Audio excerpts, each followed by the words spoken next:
Do you feel like you were just born a dog person? Well, it turns out you just might have been. Let's get into it.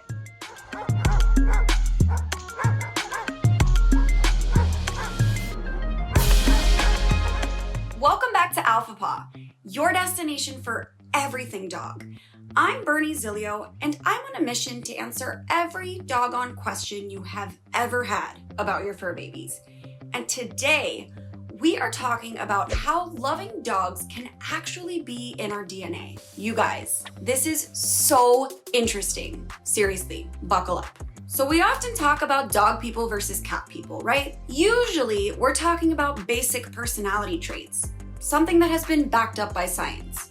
For example, studies show that people who only have dogs, compared to people who only have cats, are more extroverted, more agreeable, more conscientious, and warmer. Now, I know we're all dog people here, so I could just leave it at that.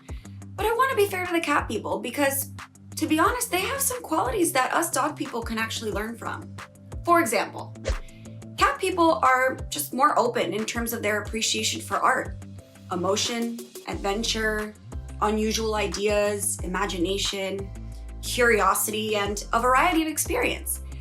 And while personality does play a role in pet preference, someone who is more extroverted might be drawn to the more social nature of dogs, there is evidence that our genes play a role too. So a team of Swedish researchers actually conducted a massive twin study. Twin studies are helpful because you can compare identical and fraternal twins. Identical twins will share every characteristic that is genetically determined, while fraternal twins only share some of the same genetic material, often looking different and even potentially being different sexes. It's estimated that fraternal twins only share about 50% of their genes, while identical twins share 100%. So basically, twin studies allow scientists to really hone in on what's genetic versus what may be a product of one's upbringing, environment, etc., etc. Make sense? Okay. So this team of researchers looked at over 35,000 twins born between 1926 and 1996 and compiled information on them regarding dog ownership. And what they found was pretty incredible. The research indicated that if one identical female twin owned a dog, there was a whopping 40% likelihood that her twin sister also owned a dog. This is compared to an only 25% likelihood with fraternal twins. What's interesting though is that this correlation is not as robust in males. In fact, if a male identical twin owned a dog, there was only a 29% likelihood that his twin also owned a dog. And that percentage fell to only 18% in fraternal twins. So clearly, dog ownership has a pretty drastic genetic component. The scientists in this particular study actually concluded that genetics are responsible for 57% of dog ownership in women and 51% in men. In other words, over half of our desire to make a fur baby part of our family, or not, is influenced by our DNA. How wild is that? Now, of course, there are other factors at play here. If you grew up with a dog, you're more likely to own one when you grow up. There are cultural influences, the kind of neighborhood you lived in, or the people you surround yourself with.